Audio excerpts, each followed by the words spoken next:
Donne le chèque à ta sœur ou tu n'es plus rien pour nous. Ma mère n'a même pas pris la peine de me dire bonjour. Elle a simplement pointé du doigt la prime de lanceur d'alerte qui traînait sur le comptoir de ma cuisine. Ma sœur, Léa, se tenait à côté d'elle, tremblante, les yeux fixés avec une convoitise désespérée sur les 120 000 € que je venais de toucher. Léa avait un audit financier lundi matin et un trou béant, de la taille d'un crime fédéral, dans le compte bancaire de sa start-up. Elle n'était pas venue fêter ma réussite. Elles étaient venues me liquider pour la sauver. J'ai regardé les mains de ma mère, ces mêmes mains qui avaient bousillé mon dossier de crédit avant même mes 18 ans, et j'ai compris que je n'étais pas une fille pour eux. J'étais juste une police d'assurance qu'ils venaient enfin encaisser. Je n'ai pas crié. Je n'ai pas argumenté. Je les ai juste fixés et j'ai calculé mon prochain coup. Mon titre de poste est analyste de risque senior. Cela signifie que des entreprises me paient des salaires à 6 chiffres pour identifier les catastrophes à venir et leur dire exactement quand la structure va s'effondrer. Je cherche les fissures dans les fondations. Je cherche les responsabilités que les gens essaient de cacher dans les petites lignes des contrats. Et là, assise dans mon salon à regarder mes parents et ma sœur, j'ai réalisé que j'ignorais la plus grosse faille de ma propre vie depuis 29 ans. Pour comprendre pourquoi je ne les ai pas mis dehors immédiatement, il faut comprendre la biologie de ma famille. J'appelle cela la théorie de la symbiose parasitaire. Dans la nature, certains organismes ne peuvent survivre seuls. Ils ont besoin d'un hôte. Dans notre maison, Léa était l'hôte, le visage radieux que le monde devait voir. Elle était celle qui allait devenir célèbre. Celle qui allait faire un beau mariage. Celle qui allait mettre notre nom de famille en haut de l'affiche. Mes parents, eux, étaient le système immunitaire, combattant constamment tout ce qui pourrait perturber le confort de Léa. Et moi, j'étais le foie. Mon seul but était de filtrer les toxines pour que le reste du corps ne tombe pas malade. J'étais conçue pour absorber le poison afin que Léa reste parfaite. Ils ne se voyaient pas comme des gens cruels. C'est la partie la plus terrifiante. Ils croyaient sincèrement que me sacrifier pour la sauver était une nécessité biologique. Ce n'était pas de la méchanceté pour eux, c'était de la survie. Je me souviens du moment exact où j'ai compris cela, même si je n'avais pas encore les mots à l'époque. C'était il y a 11 ans. J'avais 18 ans. Je venais de relever le courrier, les mains tremblantes, tenant une enveloppe épaisse venant d'une grande école parisienne prestigieuse. Je l'avais ouverte sur le palier. J'étais admise. Non seulement j'étais prise, mais j'avais obtenu une bourse d'excellence partielle. C'était le moment le plus fier de ma vie. Je suis entrée dans la cuisine, rayonnante, prête à partager la nouvelle. Mais avant que je ne puisse ouvrir la bouche, j'ai vu un gâteau sur la table. Il y était écrit « Félicitations Léa », en glaçage rose vif. Léa venait d'être acceptée dans une académie de mannequinat privée, un cursus de 6 semaines qui coûtait plus cher qu'une année de mes frais de scolarité. Mon père a pris mon enveloppe des mains. Il n'a pas souri. Il ne m'a pas serré dans ses bras. Il a lu la lettre d'admission, a soupiré et l'a posée à côté de la vaisselle sale. Il m'a dit qu'il fallait être réaliste. Il a dit qu'il n'avait pas les moyens de m'envoyer faire mes études à Paris. Même avec la bourse, il a affirmé que les ressources de la famille devaient aller là où le « retour sur investissement » était le plus élevé. 2 jours plus tard, il y avait une Audi A5 décapotable flambant neuve dans l'allée. Elle était blanc nacré avec des sièges en cuir beige. Ma mère m'a dit que c'était nécessaire pour l'image de Léa. Elle disait que Léa ne pouvait pas se présenter à des castings dans une vieille citadine déglinguée parce que les apparences comptaient. Cette voiture coûtait 40 000 €. C'était mon fonds pour les études. C'était l'argent que j'avais gagné en travaillant tous les étés depuis mes 14 ans, mélangé à l'héritage que ma grand-mère m'avait laissé pour mon éducation. Ils ont liquidé mon avenir pour acheter un accessoire à Léa. Je n'ai pas fait la grande école. Je suis allée dans une université de province à 40 minutes de là. Je travaillais de nuit dans un entrepôt à charger des camions jusqu'à ce que mon dos me donne l'impression d'être fait de verre brisé, juste pour payer mes livres. J'ai obtenu mon diplôme avec mention, des dettes et une colonne vertébrale en acier. Léa a craché l'Audi 3 mois plus tard. Elle s'en est sortie sans une égratignure, et mon père lui en a simplement racheté une autre. Ils m'ont brisé à l'époque. Ils m'ont appris que mes rêves n'étaient qu'une monnaie d'échange pour les caprices de Léa. Mais en les regardant maintenant, 10 ans plus tard, j'ai réalisé que quelque chose avait changé. Le foie était fatigué de filtrer le poison. Léa n'était plus une étoile montante. C'était une fraudeuse de 32 ans avec une start-up en faillite et une menace de prison au-dessus de la tête. Et je n'étais plus la gamine de 18 ans qui pleurait sur une lettre de refus. J'étais la personne qui savait où les cadavres étaient enterrés parce que c'était moi qu'on forçait à creuser les tombes. Léa a essuyé une larme sur sa joue, un mouvement parfaitement orchestré. Elle m'a dit qu'elle avait juste besoin d'un pré-relais. Elle a promis qu'elle me rembourserait après sa prochaine levée de fonds. C'était un mensonge. Je savais que c'était un mensonge car j'avais consulté son rapport de solvabilité 1 heure avant leur arrivée. Elle était surendettée. Elle se noyait et elle voulait monter sur ma tête pour respirer. J'ai regardé mon père. Il tapait du pied, impatient, attendant que je fasse mon travail et que je filtre ce problème. Il pensait regarder la même fille qu'il avait malmenée pendant 3 décennies. Il ne réalisait pas qu'il regardait une analyste de risque qui venait de décider de liquider le passif. J'ai laissé mes épaules s'affaisser. C'était un effondrement physique calculé. La posture exacte de la fille vaincue qu'ils avaient l'habitude de voir. J'ai mis ma tête dans mes mains et j'ai laissé échapper un soupir tremblant. J'avais besoin qu'ils croient que je craquais, pas que je complotais. D'accord, ai-je chuchoté. D'accord, je vais le faire. Je ne peux pas te laisser aller en prison, Léa. La tension dans la pièce s'est brisée net. Ma mère a laissé échapper un long soupir de soulagement. Mon père s'est adossé, son visage retrouvant cette expression arrogante d'un homme qui vient de mater un employé récalcitrant. Léa a arrêté de faire les 100 pas et m'a regardé avec des yeux humides et reconnaissants. Mais nous avons un problème, ai-je dit, ma voix montant d'un ton, feignant la panique. Je me suis levée et j'ai attrapé mon ordinateur portable. Je ne peux pas simplement virer 120 000 € sur ton compte personnel. Les algorithmes de Tracfin et du fisc vont signaler un transfert de cette taille immédiatement. S'ils gèlent mes comptes pour un contrôle, l'argent ne t'arrivera pas d'ici lundi. Tu rateras l'échéance de l'audit. Le visage de Léa est redevenu livide. Je peux arranger ça, ai-je dit en tapant furieusement sur le clavier. Mais nous devons documenter cela correctement. Si j'envoie cela comme un prêt personnel, la loi exige que je te facture un taux d'intérêt minimum. Si je ne le fais pas, le fisc considère cela comme une donation déguisée et nous serons frappés par une taxe de 40%. C'est 48 000 € perdus. Mon père s'est levé. On ne va pas payer 48 000 € d'impôts. Trouve une solution. Il y a une faille, ai-je dit, tournant légèrement l'écran pour qu'il ne voie pas mes mains trembler, non pas de peur, mais d'adrénaline. Si nous classons ce paiement comme une restitution à un tiers, c'est exonéré. En gros, je ne te prête pas d'argent. Je couvre une dette que tu as envers ta société pour corriger une erreur comptable. J'ai regardé Léa. Mais pour que ça marche, tu dois admettre l'erreur par écrit. Tu dois vérifier que le retrait de ta société était, disons, involontaire. Si tu signes une déclaration disant que tu as pris l'argent par erreur et que ceci est une correction, le fisc traite cela comme un non-événement. Pas de taxe, pas d'intérêt. C'était la plus vieille ruse du manuel de l'analyste de risque. Faites appel à l'avidité d'un criminel et il ignorera son instinct de survie. Léa n'a pas vu une confession. Elle a vu un moyen d'économiser de l'argent. J'ai ouvert une plateforme de signature électronique.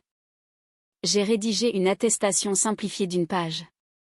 Cela semblait ennuyeux, comme un formulaire administratif standard, mais au centre de la page, sous la section « Motif du versement », j'ai laissé une zone de texte vide. J'ai envoyé le lien sur son téléphone. Voilà, ai-je dit, remplis juste le champ du motif. Assure-toi d'utiliser les mots « retrait involontaire » pour que cela ressemble à un accident et non à un vol. Puis signe. Le téléphone de Léa a bipé. Elle a ouvert l'email. Elle n'a pas hésité. Elle n'a pas appelé d'avocat. Elle a tapoté l'écran, ses pouces volant sur le clavier. Elle était tellement concentrée sur l'idée d'éviter la facture fiscale qu'elle n'a pas réalisé ce qu'elle faisait réellement. Elle a tapé « Remboursement d'un retrait involontaire des fonds de la société pour éviter une divergence d'audit ». Elle a cliqué sur « Signer ». Un instant plus tard, mon ordinateur a émis un tintement. Document complété. J'ai ouvert le PDF. Il était là, sa signature numérique, horodatée, avec son adresse IP, juridiquement contraignante sous peine de parjure. Elle venait de confesser un abus de biens sociaux. Elle avait admis avoir pris l'argent, admis qu'il s'agissait de fonds de l'entreprise et admis qu'elle essayait de le dissimuler. C'est fait, a dit Léa en me regardant. Maintenant, transfère l'argent. J'ai besoin d'une heure pour que les fonds soient libérés du compte de dépôt, ai-je menti. Rentrez chez vous, dormez un peu. Je ferai le virement demain à la première heure. Ils sont partis 5 minutes plus tard. Ma mère m'a serré dans ses bras en sortant, murmurant que j'étais une « bonne fille ». Ils sont sortis sous la pluie, convaincus d'avoir gagné. J'ai verrouillé la porte, tiré le pen dormant et regardé le PDF sur mon écran. Je n'ai pas envoyé l'argent. J'ai sauvegardé le fichier sur 3 serveurs différents. J'avais l'appât. Maintenant, je devais fermer le piège. Je suis restée assise dans la lueur de mon écran, l'adrénaline retombant pour laisser place à une concentration froide et implacable. J'avais la confession. Maintenant, je devais voir l'étendue des dégâts. Je me suis connectée au fichier des incidents de paiement. D'habitude, je vérifiais mon score une fois par an, mais je n'avais jamais regardé le détail des utilisateurs autorisés. J'ai fait défiler mes prêts étudiants, mes mensualités de voiture, puis je me suis arrêtée. Ils étaient là.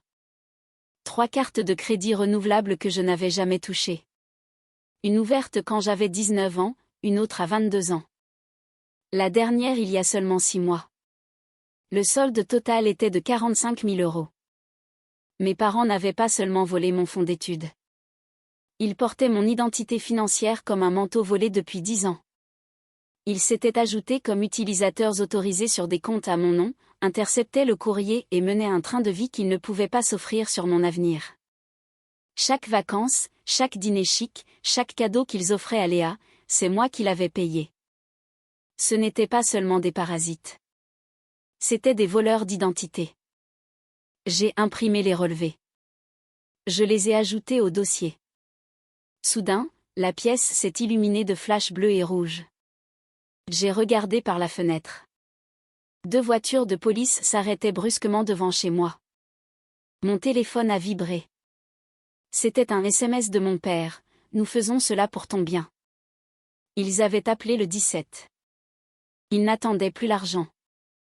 Ils passaient à l'option nucléaire, une demande d'hospitalisation d'office pour troubles psychiatriques. S'ils pouvaient faire en sorte que la police m'emmène de force, en larmes et hurlantes, ils pourraient demander une mise sous tutelle d'urgence dès le lendemain matin.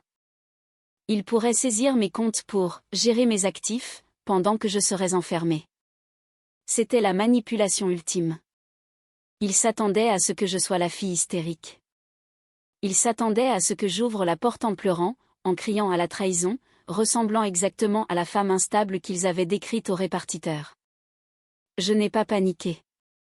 J'ai initié le protocole de contraste. J'ai couru à mon placard. J'ai enfilé mon blazer bleu marine. J'ai mis mes lunettes. J'ai mis mon casque professionnel. J'ai ouvert mon ordinateur et lancé une réunion avec moi-même, affichant un tableur complexe pour qu'il se reflète dans mes verres de lunettes. J'ai attrapé un porte-document quand on a commencé à frapper violemment à la porte. Police, ouvrez. Je n'ai pas couru. J'ai marché. J'ai ouvert la porte en pleine phrase, parlant dans mon micro, écoutez, les coefficients d'atténuation des risques sont faussés. Nous devons restructurer la dette avant le 3e trimestre. J'ai regardé les 2 agents, les mains sur leurs étuis, prêts à plaquer une maniaque au sol. J'ai tapoté mon casque, l'air agacé mais poli. Messieurs, je peux vous aider ? Je suis en pleine conférence téléphonique avec Tokyo. Les policiers se sont figés.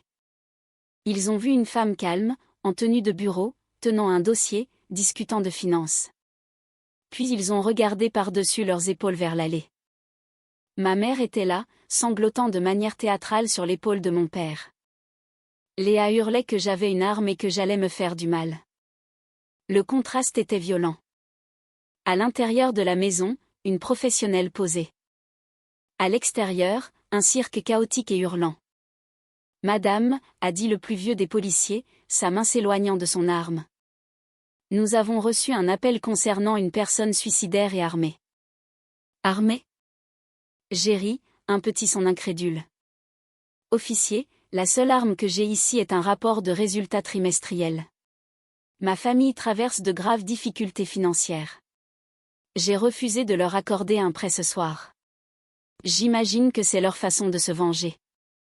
Je me suis écartée pour leur laisser voir l'appartement. C'était propre. C'était calme. Mon thé fumait encore sur la table. Le policier a regardé mes parents qui criaient maintenant après les voisins. Il a secoué la tête. Il a sorti son carnet.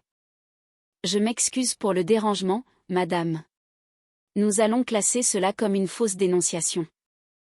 Merci, ai-je dit. S'il vous plaît, demandez-leur de quitter ma propriété. J'ai observé par la fenêtre pendant que la police parlait à mes parents. J'ai vu le visage de mon père devenir violet. J'ai vu Léa taper du pied. On leur a dit de partir ou de risquer une arrestation pour usage abusif des services d'urgence. Ils sont partis, vaincus.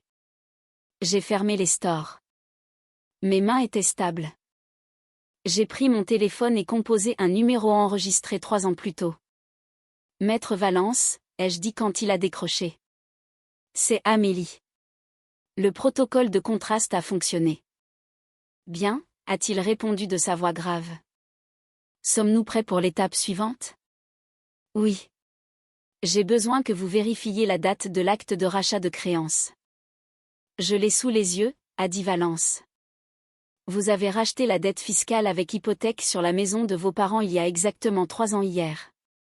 Le délai légal de rachat est expiré depuis minuit. J'ai laissé échapper un souffle que j'avais l'impression de retenir depuis mes 18 ans. Faites enregistrer l'acte de transfert de propriété, ai-je dit. Je ne veux pas seulement l'argent. Je veux le toit. 2 jours plus tard, je suis entré dans le hall du cabinet Valence et Associés, au 45e étage d'une tour de verre du quartier de la Défense. Air climatisé, sol en marbre, mes talons claquant comme un compte à rebours. Ma famille avait exigé cette réunion.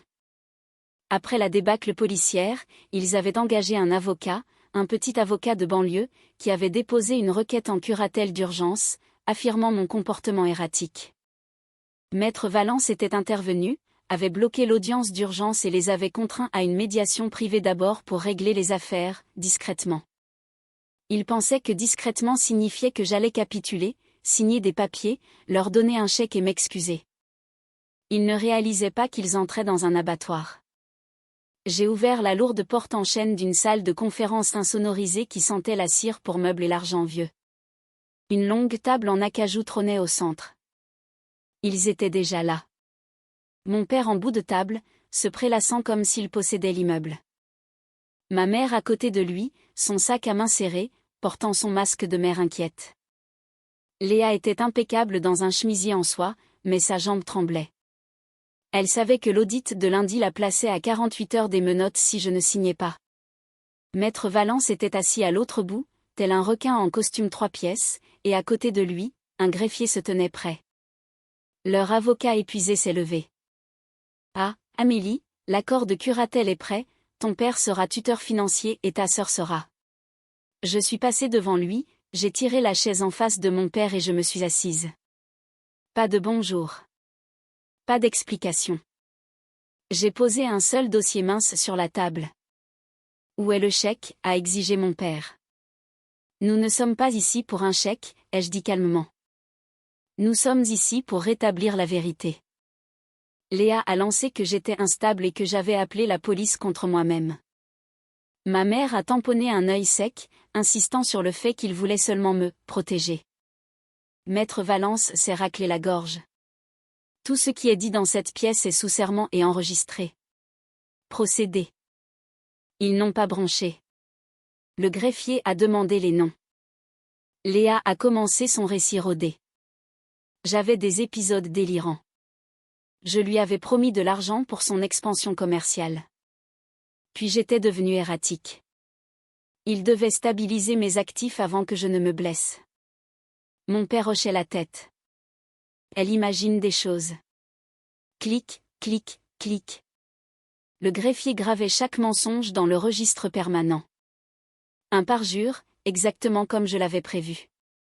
Quand Léa a fini de jurer que l'argent était pour son entreprise et que je l'avais offert, Maître Valence a appuyé sur un bouton. Le projecteur s'est allumé. Pièce A. Une version agrandie de l'attestation numérique soulignée en jaune. Motif du versement, remboursement d'un retrait involontaire des fonds de la société pour éviter une divergence d'audit. Le silence s'est abattu sur la pièce. Mademoiselle Léa, a dit Valence d'un ton neutre. Pourquoi témoignez-vous que ces fonds étaient destinés à une expansion commerciale alors que vous avez signé une attestation sous serment affirmant qu'ils servaient à rembourser des fonds détournés? Léa a arrêté de respirer. Son visage s'est vidé de ses couleurs. Elle a bégayé, puis a tenté, elle m'a dit d'écrire ça pour une histoire d'impôt. Donc vous admettez une fraude fiscale, a dit Valence. Ou vous admettez un parjure ici même? Elle s'est tue net. Valence a cliqué à nouveau. Pièce B. Une chronologie. 10 ans de relevé de carte de crédit. Des comptes ouverts à mon nom. Des signatures ressemblant à l'écriture de ma mère. Des frais pour des vacances que je n'ai jamais prises, des vêtements que je n'ai jamais portés, une voiture que je n'ai jamais conduite. 45 000 € de dettes non autorisées, a dit Valence. Vol d'identité, fraude bancaire, fraude postale. La prescription n'est pas encore acquise pour les 5 dernières années. Ma mère a poussé un petit cri et a agrippé le bras de mon père. Il est devenu livide et a hurlé, on t'a élevé, on y avait droit. Vous n'avez droit à rien, a coupé Valence. Vous avez volé son identité. Cela entraîne une peine de prison ferme. Mon père s'est recroquevillé sur sa chaise. Valence a cliqué une dernière fois. Pièce C. Un titre de propriété. Un acte de saisie pour dette fiscale. Mon père a plissé les yeux. C'est ma maison. Regarde le propriétaire, ai-je dit. Propriétaire, SCI Amélie Holdings. J'ai racheté la dette fiscale de votre maison il y a 3 ans via une société écran. J'ai payé les impôts en retard et j'ai attendu. Ma mère a chuchoté, une lueur d'espoir dans la voix. Tu as sauvé la maison? Non, ai-je répondu. J'ai racheté la créance. Le délai de grâce pour me rembourser est expiré. Vous n'avez rien remboursé. Le délai s'est terminé hier à minuit. Je me suis penché en avant. Je n'ai pas payé ton crédit, papa. J'ai racheté l'hypothèque et j'ai saisi. Je possède le toit qui est sur vos têtes. Vous êtes des occupants sans titre. Puis les cris ont commencé. Mon père tentant de bondir, Léa essayant d'attraper l'ordinateur comme si briser l'écran pouvait briser la vérité. Ma mère gémissant sur « la famille », pendant que le greffier notait chaque menace. Maître Valence a rugi « asseyez-vous ». Et ils l'ont fait, petit et terrifié. Il a fait glisser un épais document final sur la table. C'est une reconnaissance de dette, ai-je dit, et une demande de mesure d'éloignement volontaire. J'ai pointé les lignes de signature. Vous admettez les 45 000 € de vol d'identité. Vous quittez la maison, ma maison, sous 7 jours. Plus aucun contact, de façon permanente. Si vous approchez à moins de 200 mètres de moi ou de mon lieu de travail, vous allez en prison. Et si on ne signe pas, a chuchoté Léa. Alors j'envoie la pièce A au procureur de la République, ai-je dit, mon doigt sur la touche entrée, et la pièce B à la police financière. Vous serez arrêté avant même d'atteindre l'ascenseur. Mon père a cherché dans mon visage la fille qu'il avait l'habitude d'intimider. Elle n'était plus là. Sa main tremblait en signant. Ma mère a signé en pleurant silencieusement. Léa a signé en dernier, fixant la table alors que son avenir se dissolvait dans l'encre. J'ai pris le dossier, je me suis levée et je suis sortie. J'ai respiré l'air de la ville comme si c'était le premier oxygène pur que j'avais depuis mes 18 ans. J'ai bloqué leur numéro avant même d'arriver à ma voiture. Les conséquences ont été rapides. Léa a été licenciée le lendemain après que j'ai envoyé anonymement les preuves de l'audit à son conseil d'administration. Elle est devenue inemployable. Mes parents ont emménagé dans une petite location à 2 villes de là. J'ai vendu la maison 3 mois plus tard. Le profit a remboursé la dette qu'ils m'avaient volée et a financé mon déménagement dans une nouvelle ville où personne ne connaît mon nom. Je suis seule maintenant, mais je ne suis pas isolée. Je me réveille dans une maison qui m'appartient, avec un crédit qui est le mien et une vie que personne ne peut liquider. Avez-vous déjà dû devenir le méchant de leur histoire juste pour survivre dans la vôtre? Dites-le-moi dans les commentaires. Et si vous m'écoutez depuis un endroit où vous vous sentez coincé, dites-moi quelle heure il est chez vous. Je veux voir jusqu'où cette histoire voyage.